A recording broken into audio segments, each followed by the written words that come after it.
राष्ट्रीय हँडबॉल स्पर्धेत महाराष्ट्राच्या मुलींच्या संघाला कांस्य पदक. उत्तर प्रदेशच्या संघावर 4 गोलने मात करून महाराष्ट्राच्या संघाने मिळवला विजय.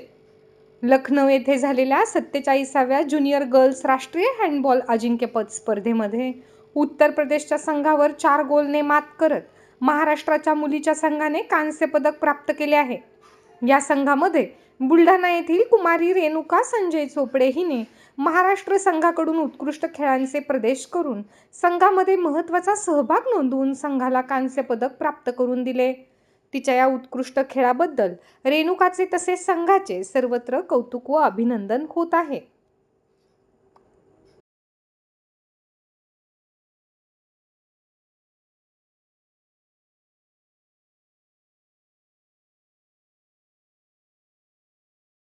नमस्कार बुलढाणेकर. आपल्या संपूर्ण कुटुंबासह तसेच मित्रपरिवारासोबत विविध पदार्थांचा आस्वाद घेण्यासाठी veg non veg family restaurant hotel sunrise. Birthday party, kitty party, outdoor party, get together, corporate party असो की लग्न सोहळा, Italian, Mexican, continental, Thai, Punjabi आणि इंडियन डिशेसचा अप्रतिम स्वाद. फॅमिलीसाठी स्वतंत्र व्यवस्था. हॉटेल सनराईज, जयस्तंभ चौक, जिल्हा परिषद गेटजवळ, चिखली रोड, बुलढाणा.